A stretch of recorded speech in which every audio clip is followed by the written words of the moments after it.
Assalamualaikum warahmatullahi wabarakatuh. Perkenalkan, nama saya Sufi Gujari dengan nomor NIM BB010101029.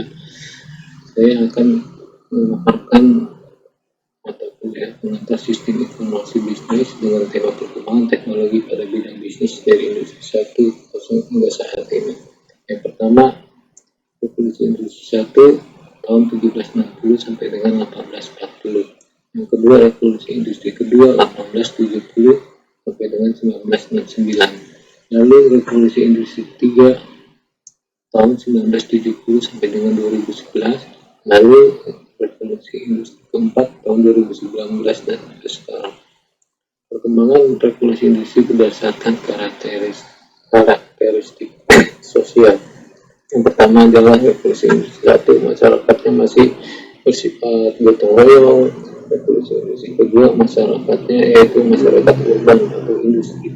Yang ketiga, revolusi industri ketiga adalah masyarakatnya lebih individualis. Lalu yang keempat adalah revolusi industri keempat, masyarakatnya sudah mulai bergantung dengan teknologi terhadap kehidupan sosialnya. Selanjutnya adalah karakteristik satu pendidikan di setiap era. Yang pertama, revolusi industri 1, pengetahuan penduduk tidak dianggap penting. Revolusi industri yang kedua membuat ancaman belajar menggunakan ujian. Revolusi industri ketiga adalah sistem pendidikan mulai memasuki digitalisasi. Selanjutnya di revolusi industri keempat, pembelajaran sesuai kebutuhan siswa. Performatif siswa dipandang tidak sama dan mempunyai kompetensi atau talentanya masing-masing. Sistem pendidikan di era revolusi 4 harus berpikir, bertindak, hidup menjadi bagian masyarakat dunia menurut Bernstein tahun 2012. Dan pendidikan 4.0 adalah harus menjadi pendidikan yang cerdas, keterampilan kolaborasi, komunikasi, berpikir kritis dan kreatif menurut Ristek Dikti tahun 2019. Ini adalah paradigma pembelajaran 4.0, perubahan paradigma kompetensi, mulai dari basic education CBE ke outcome basic education OBE. Dan ini adalah target-target dan prosesnya, ini adalah outcome-nya. Selanjutnya adalah terdapat masalah di SDM pendidikan di Indonesia.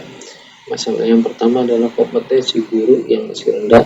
Yang kedua, persebaran guru yang tidak merata. Yang ketiga, pemanfaatan tunjangan profesionalisme yang digunakan tidak untuk pengembangan kompetensi. Lalu yang dibutuhkan upskill dalam era revolusi 4.0 secara garis besar saya ambil 3. Yang pertama adalah tentang kreativitas, kerjasama, dan komunikasi. Kompetensi SDM pendidikan di era revolusi industri 4.0 adalah 1. Berkompeten, kedua kompetensi bisa memperkirakan tentang masa depan, lalu memiliki kompetensi mengikuti perubahan zaman, keempat memiliki kompetensi terhadap penguasaan teknologi, yang kelima adalah inovatif dan kreatif. Sebagai penutup, revolusi 4.0 membawa pengaruh yang signifikan terhadap sistem pendidikan saat ini. Untuk mencapai mewujudkan proyeksi tersebut, pendidikan harus dijadikan instrumen utama pembangunan manusia Indonesia. Demikian pemaparan saya, dan saya menggunakan referensi pemaparan saya dari Husin A tahun 2018, Kusdianto E 2019, dan Ristek Dikti tahun 2019. Sekian pemaparan dari saya, kurang dan lebihnya saya mohon maaf. Semoga ibu dosen pembimbing kita selalu diberikan kesehatan, kesabaran, ketabahan, keberkahan, serta kemudahan dalam segala bimbingannya kepada kami sebagai mahasiswa. Kurang dan lebihnya saya mohon maaf. Sebelumnya saya ucapkan terima kasih. Wassalamualaikum warahmatullahi wabarakatuh.